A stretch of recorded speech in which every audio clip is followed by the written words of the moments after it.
E se eu te contasse que uma mulher, em pleno Brasil imperial de 1857, enfrentou seu próprio marido para salvar vidas inocentes? O que ela descobriu em um silo abandonado mudaria tudo para sempre. Esta é a história de Catarina, uma herdeira corajosa que transformou horror em esperança, e que pagou um preço alto pela justiça. Antes de começarmos, me conta aqui nos comentários, de que cidade você está assistindo. E se você gosta de histórias emocionantes e impactantes como esta, se inscreve no canal e ativa o sininho para não perder nenhuma história incrível. Agora, vamos lá! O grito ecoou pela manhã nebulosa como um corte na alma da fazenda Santa Cruz. Catarina parou no meio do caminho de terra batida, suas botas afundando levemente na lama da última chuva. Aquele som vinha do silo antigo, a construção que ela mesma havia ordenado que permanecesse trancada.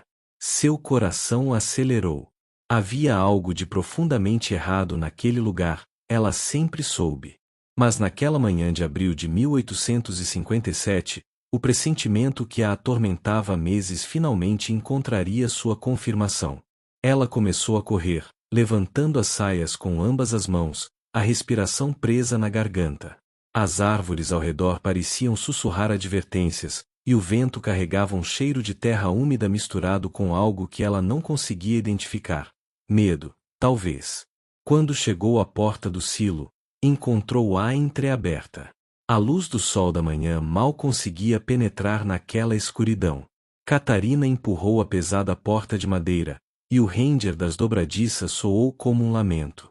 O que ela viu naquele momento mudaria tudo. Seu marido, Eduardo Mendes de Albuquerque, o homem com quem havia se casado há apenas 8 meses, estava de pé no centro do silo.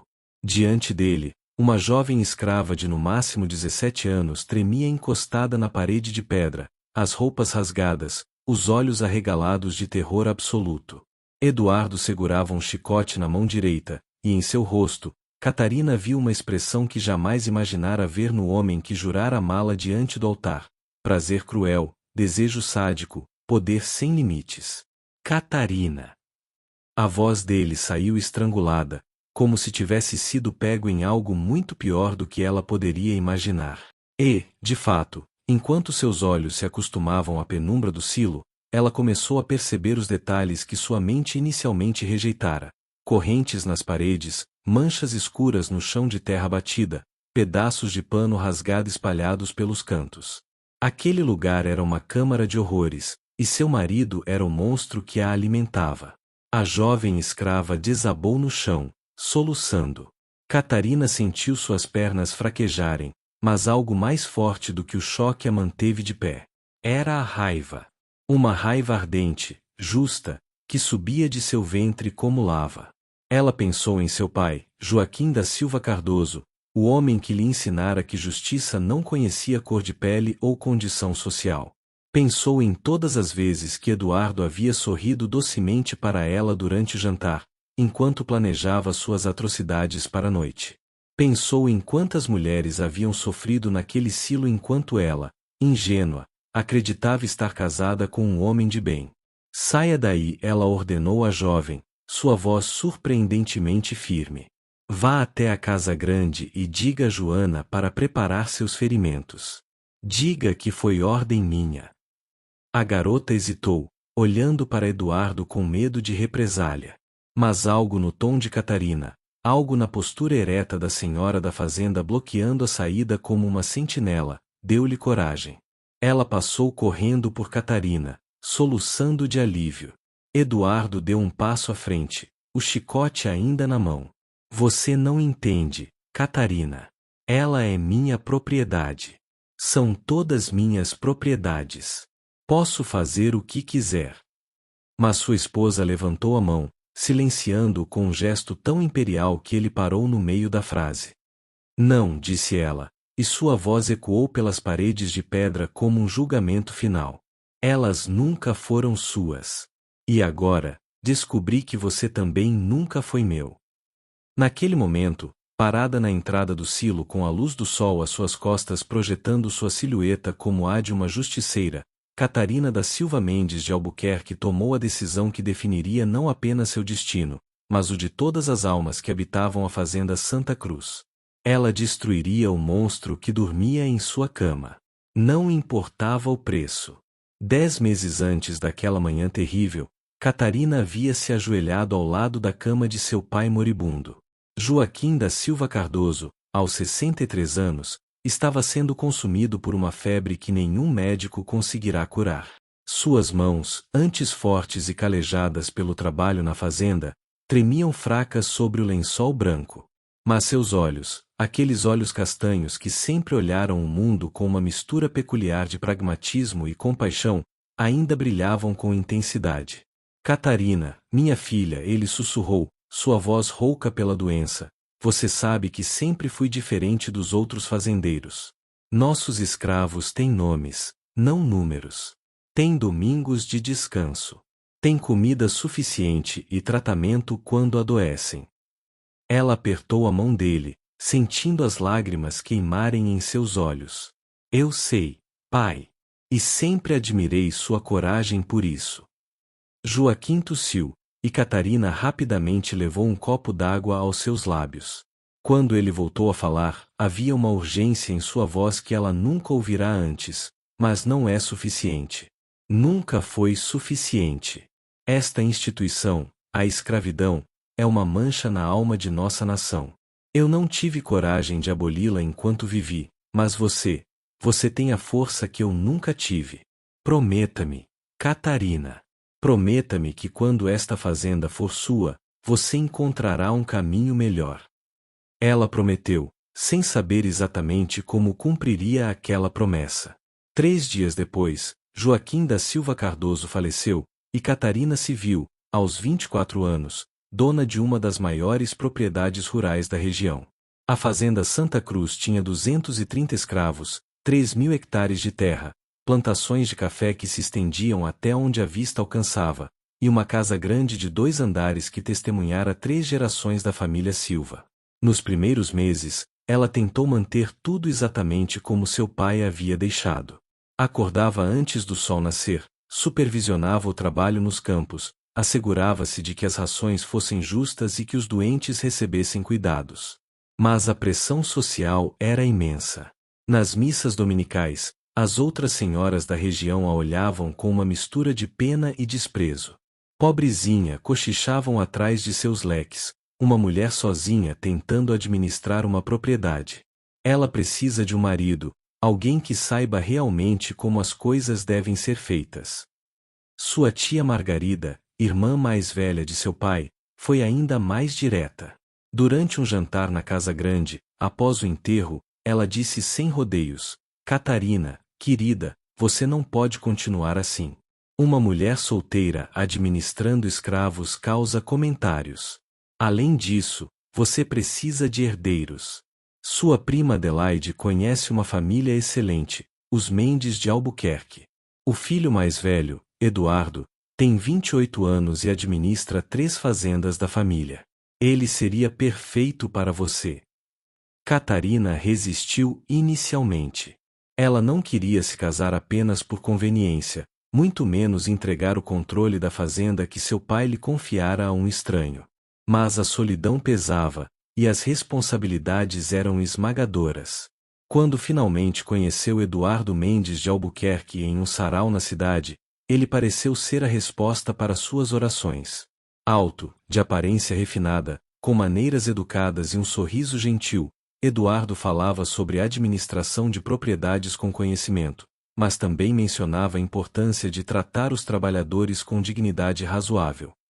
Ele a cortejou durante 3 meses com uma dedicação que aqueceu seu coração solitário. Trazia-lhe livros de poesia, conversava sobre filosofia e até mesmo mencionou que admirava alguns dos ideais abolicionistas, embora os considerasse prematuros para nossa realidade atual. Catarina, desesperada por acreditar que poderia ter tanto amor quanto ajuda na administração da fazenda, permitiu-se apaixonar. Ou pelo menos, permitiu-se acreditar que estava apaixonada. O casamento foi celebrado na capela da própria fazenda, uma cerimônia linda com flores brancas e música que ecoou pelos campos. Catarina usava o vestido de noiva de sua mãe, cuidadosamente preservado, e quando Eduardo deslizou a aliança em seu dedo, ela sentiu uma pontada de esperança. Talvez, pensou ela, pudesse ter tudo: um companheiro, a continuidade do legado de seu pai, e quem sabe, eventualmente, a coragem para cumprir a promessa que fizera em seu leito de morte. Mas os sonhos, como Catarina logo descobriria, podem se transformar em pesadelos com uma velocidade aterradora. E o homem que sorria para ela no altar escondia segredos que fariam seu sangue gelar. As primeiras semanas após o casamento foram, na superfície, agradáveis. Eduardo mostrou-se um administrador eficiente, reorganizando os horários de trabalho e implementando novos métodos de plantio que prometiam aumentar a produtividade. Catarina, ainda ingênua, interpretou isso como sinal de competência.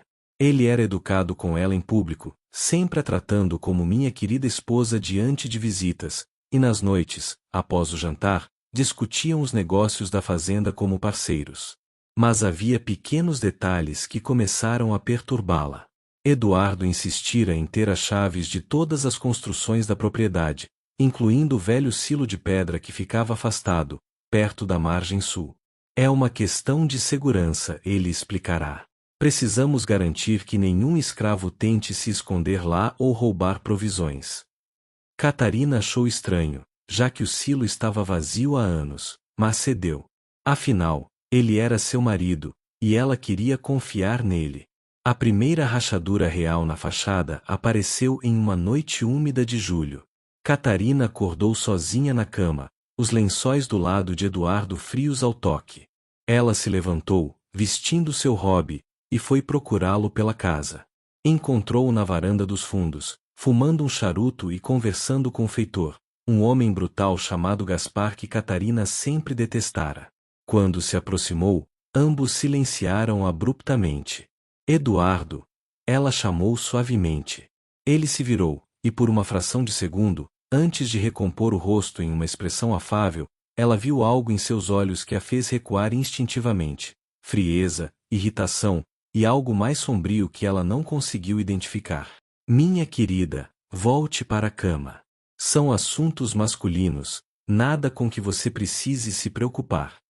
Ela queria insistir, mas a forma como Gaspar a olhava, com um sorriso torto nos lábios, fez seu estômago revirar. Voltou para o quarto, mas não conseguiu dormir.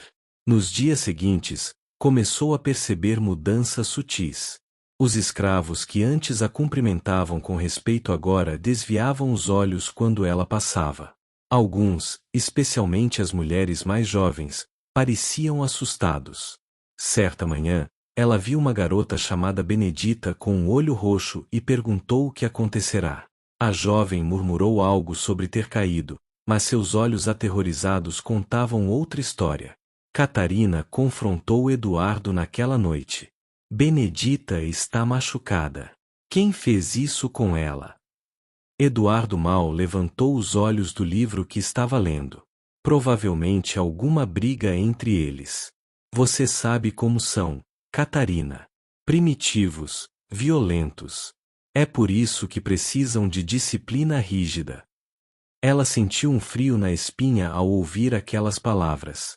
Seu pai nunca, jamais, falará assim sobre os escravos.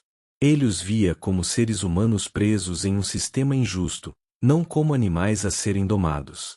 Eduardo, na minha fazenda não permitimos violência desnecessária. Quero que você converse com Gaspar sobre isso. Ele fechou o livro com força, o som ecoando pelo quarto como um tiro. Quando olhou para ela, havia algo perigoso em seus olhos. Sua fazenda. Catarina, somos casados. Esta é nossa fazenda agora. E eu decido como ela será administrada. Você deveria se concentrar em assuntos femininos, a casa, as refeições, talvez começar a pensar em nos dar um herdeiro. A discussão que se seguiu foi a primeira verdadeira briga do casal. Catarina, sentindo a raiva de seu pai correr em suas veias, recusou-se a ser silenciada.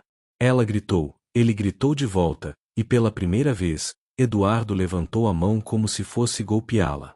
Não o fez, mas a ameaça ficou suspensa no ar entre eles como uma nuvem de tempestade. Naquela noite, ele não voltou para o quarto conjugal.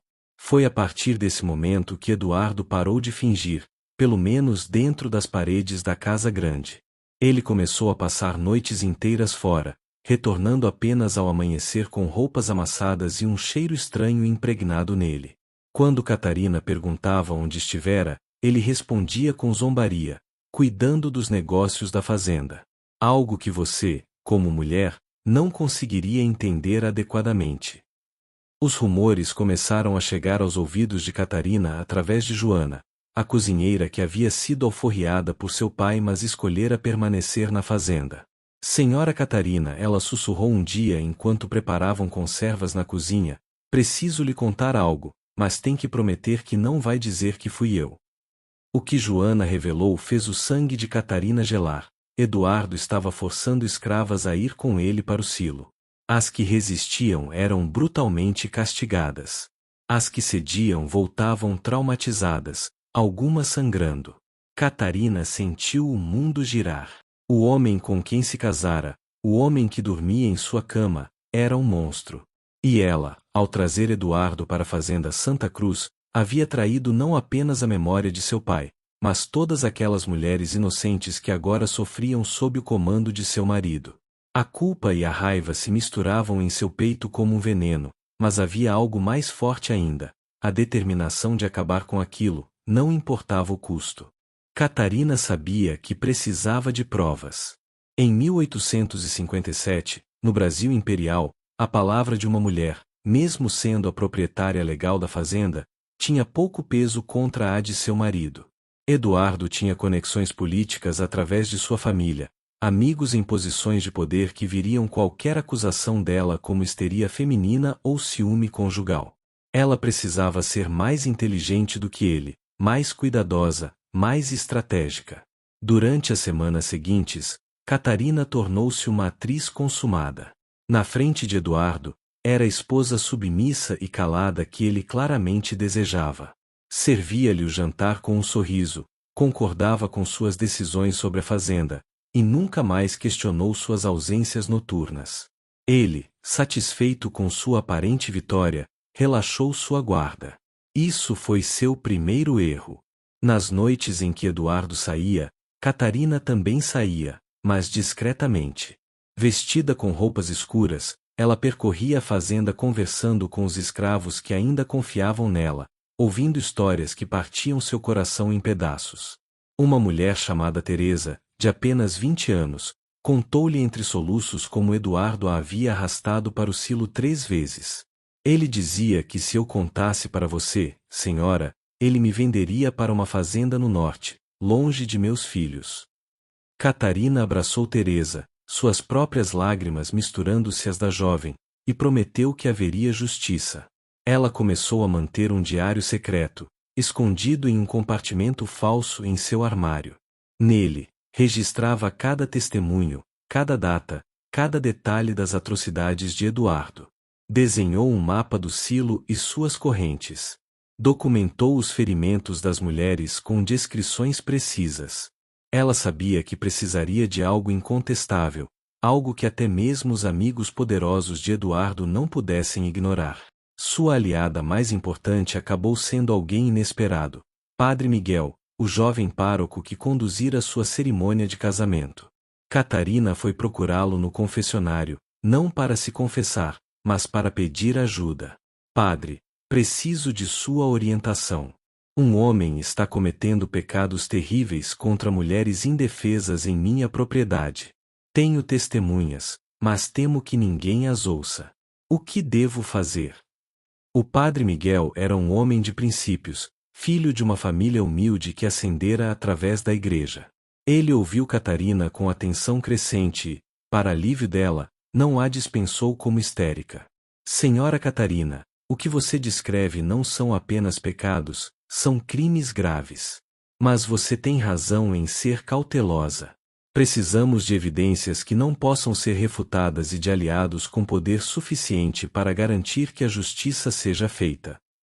Juntos, eles elaboraram um plano. O Padre Miguel tinha um contato na capital, um juiz chamado Henrique Tavares, conhecido por sua integridade e por suas simpatias com a causa abolicionista. Se pudessem apresentar o caso a ele com provas suficientes, talvez houvesse esperança. Mas precisavam de uma testemunha que não fosse escrava, já que o testemunho de escravos não tinha valor legal. Precisavam pegar Eduardo em flagrante. A oportunidade veio em uma tarde sufocante de março. Catarina estava na casa grande quando ouviu Gaspar ordenando a uma jovem chamada Maria, recém-chegada à fazenda após ser comprada em um leilão, que o seguisse. A garota, sem entender o perigo, obedeceu. Catarina viu através da janela quando Eduardo apareceu e se juntou a eles, caminhando na direção do silo. Seu coração disparou. Ela esperou 5 minutos, tempo suficiente para Eduardo se sentir seguro, então correu para a casa do Padre Miguel, que ficava apenas 15 minutos a cavalo. É agora, padre. Ele está no silo com uma nova vítima. Precisamos pegá-lo antes que seja tarde demais. O padre não hesitou. Ele montou seu cavalo e eles cavalgaram de volta juntos, também parando para pegar João Fernandes, um pequeno proprietário vizinho conhecido por sua honestidade e que havia sido amigo do pai de Catarina. Quando os três chegaram ao silo, Catarina ordenou que os homens ficassem do lado de fora, mas próximos o suficiente para ouvir. Eu entrarei primeiro. Quando eu gritar, vocês entram como testemunhas. Precisamos que não haja dúvida sobre o que viram. Suas mãos tremiam enquanto empurrava a porta, mas sua determinação era de ferro. Esta seria a última vez que Eduardo machucaria alguém em sua fazenda. O grito de Maria ecoou no momento em que Catarina abriu a porta, e o que ela viu confirmou seus piores temores. Eduardo estava com o chicote erguido, a camisa da jovem rasgada, e em seus olhos havia aquela expressão de prazer sádico que Catarina aprenderá a reconhecer e odiar. Eduardo! Sua voz ecoou como um trovão. Acabou. Tudo acabou. Eduardo inicialmente tentou rir da situação, sua arrogância masculina incapaz de compreender que desta vez, Catarina não recuaria. Isso é ridículo, Catarina. Volte para casa e deixe-me cuidar dos assuntos da fazenda. Mas então Padre Miguel e João Fernandes entraram no silo, suas expressões de horror e repulsa documentando silenciosamente o que testemunhavam. Eduardo empalideceu ao perceber que havia testemunhas respeitáveis, homens cujas palavras teriam peso. Solte a garota, ordenou João Fernandes, sua voz tremendo de raiva contida. Ele era um homem de fé, pai de 4 filhas, e a cena diante dele o enojava profundamente. Eduardo largou o chicote, sua mente claramente correndo para encontrar uma saída. Vocês não entendem. Ela é minha propriedade. Tenho direito. Mas Catarina o interrompeu, sua voz fria como gelo. Ela nunca foi sua propriedade. Esta fazenda é minha, herdada de meu pai. Você é apenas meu marido, e esse casamento acabou de terminar em meu coração.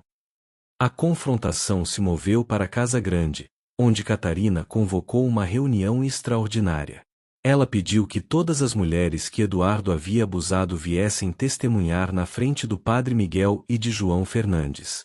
Uma a uma, 13 mulheres entraram na sala, algumas precisando ser amparadas pelas outras.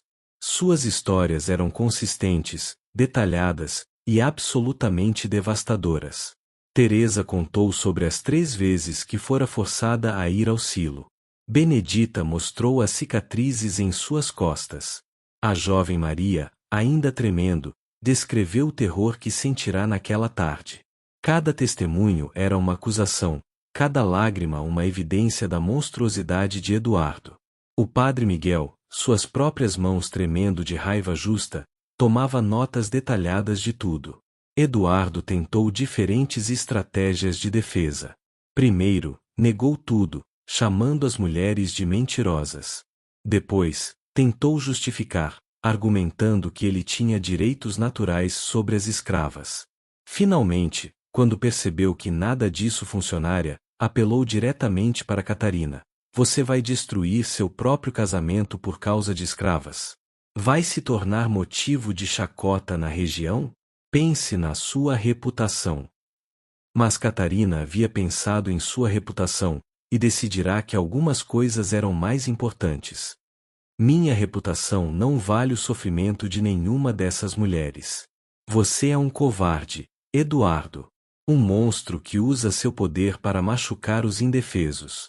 E eu vou garantir que você pague por cada lágrima que causou. Ela abriu uma gaveta e retirou o diário onde documentara tudo, entregando-o ao padre Miguel. Aqui está tudo. Datas, nomes, detalhes. Leve isso ao juiz Henrique Tavares na capital. Diga-lhe que Catarina da Silva Mendes de Albuquerque solicita formalmente justiça. Eduardo tentou pegar o diário, mas João Fernandes bloqueou seu caminho. Não se atreva, disse o fazendeiro vizinho. Já vi o suficiente para saber que você é uma desgraça para todos nós. Vou testemunhar contra você, mesmo que isso me custe amizades na região. Catarina sentiu uma onda de gratidão por aquele homem corajoso que escolhera o que era certo sobre o que era conveniente.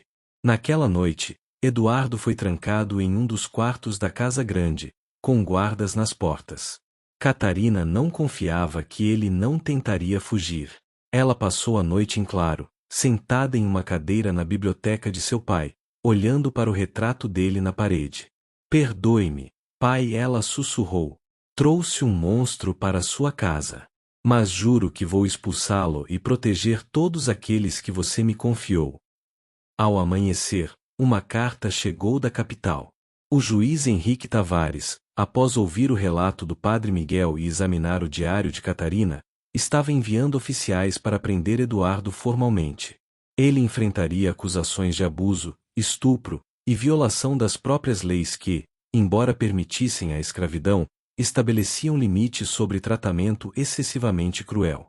Não seria fácil, Eduardo tinha aliados poderosos, mas ao menos haveria um julgamento.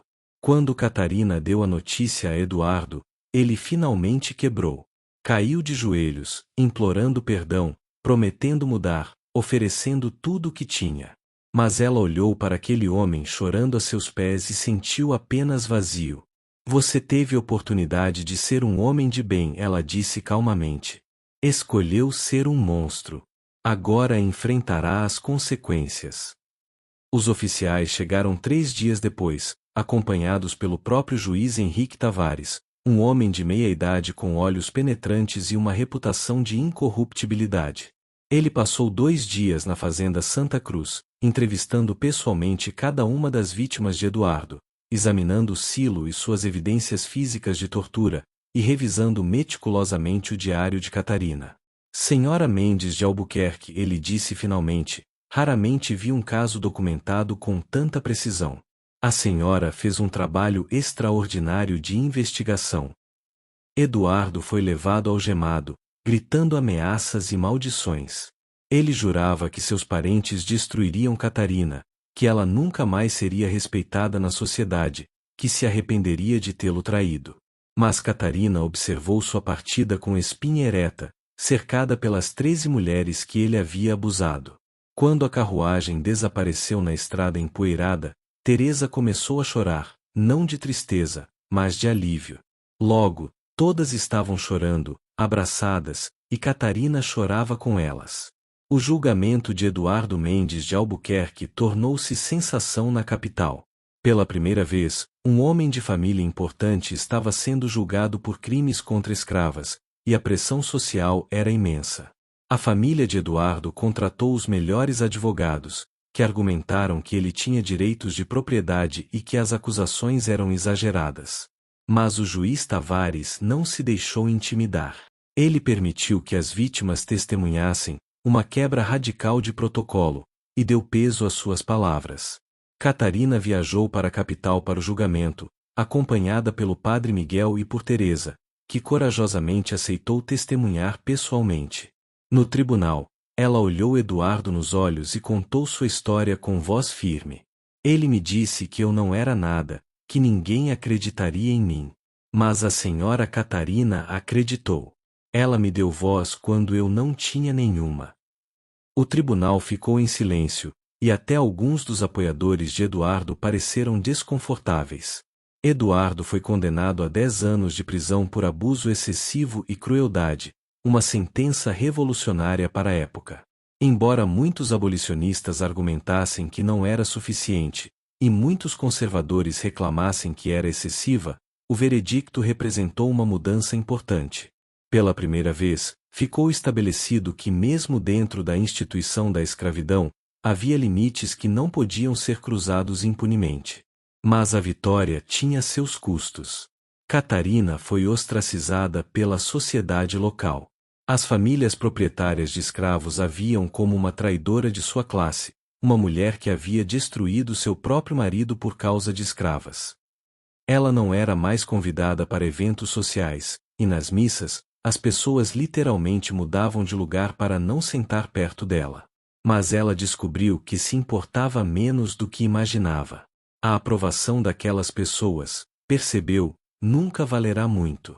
De volta à fazenda Santa Cruz, Catarina começou a implementar mudanças radicais. Não podia libertar todos os escravos imediatamente, as leis não permitiam, e além disso, muitos não tinham para onde ir. Mas instituiu um sistema de trabalho remunerado gradual, dando às pessoas a possibilidade de comprar sua própria liberdade ao longo do tempo. Transformou o Silo de Pedra em uma escola, onde os filhos de escravos aprendiam a ler e escrever. Foi o padre Miguel quem se tornou o primeiro professor. Teresa, que se revelou uma mulher de inteligência notável, tornou-se administradora assistente da fazenda, trabalhando diretamente com Catarina. Juntas, elas criaram um sistema onde as decisões importantes eram discutidas com representantes escolhidos pelos próprios trabalhadores. Era imperfeito e frequentemente complicado, mas era um começo. Anos depois, quando Catarina tinha 32 anos, ela estava sentada na varanda da casa grande em uma tarde de outono, observando crianças brincarem no que antes era o terreno do silo maldito. Uma menina de 7 anos, filha de Teresa, corria rindo entre as árvores, livre de correntes, livre de medo. Catarina sorriu, sentindo uma paz que não conhecia há anos. Eduardo nunca saiu da prisão. Ele morreu no 5º ano de sua sentença, de uma febre.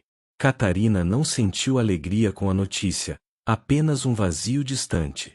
Ela nunca se casou novamente, mas também nunca se sentiu sozinha.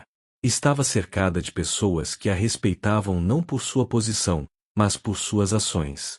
O diário que ela mantivera durante aqueles meses terríveis foi doado ao juiz Tavares, que o usou como evidência em outros casos de abuso.